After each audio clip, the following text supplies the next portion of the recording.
Ooh, Caddy.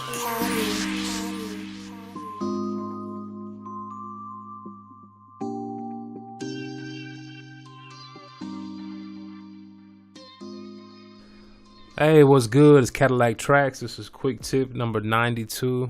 Today's quick tip is just about making the sound more wide or widening a sound, basically spreading the stereo image of it and making it more thin, more room to play with. What I mean and what I'm doing, it's a technique that I like, that I've learned, that I picked up recently.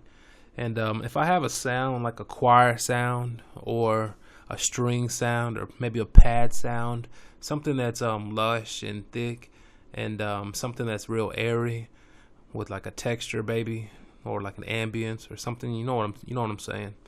When we have a sound like that, a lot of times what I like to do is I like to have that sound in the background of my beat or something. And I like to have that sound, and what I'll do is I'll take the sound and I'll clone it. So if this was the sound right here, like this pad right here, I'll select the sound right here with the little green thing, and I can push or hold Alt and push C, and that'll clone it, or I can just right click it and click clone. And what that'll do is that'll duplicate it or double it up and make two of them. And once I have two of them, I'll take one of them and I'll hard pan it all the way to the left. So I'll take the pan and I'll put it all the way to the left on one. The second one, I'll put the pan all the way to the right. And what I've noticed is what that'll do is it'll make the sound more wider in the speakers. Because it does basically what it says it does. It takes one sound all the way left and one right, and it gives you a lot of room in the middle to play with. So it can really help you on the mix if you want to have sounds in the middle that the sound was taken up. And it can also help the sound to sit more in the background and widen it and give it more space and depth and stuff like that.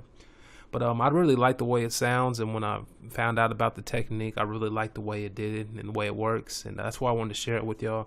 And this is a pad right here, and just I'm gonna let you hear just the left side right now.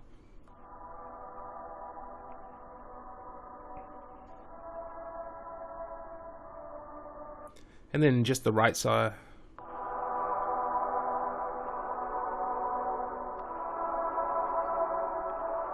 And then I just put them together, so left and right, and they're both hard pans, so the sound's not in the middle anymore, it's on the sides.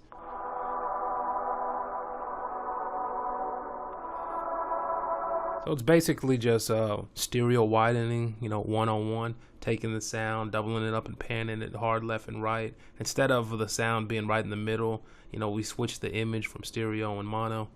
And you should really give it a try if you haven't done them before, especially with, sounds like I was saying, pads, choirs, and real airy type, texture type sounds. Try doubling them up and hard pan one left and one right. I really like the way it sounds and what it does, and I really like the way it fits in the mix. That's why I wanted to share it with y'all. It's just a technique, a preference that I like. Cadillaktrackz 1.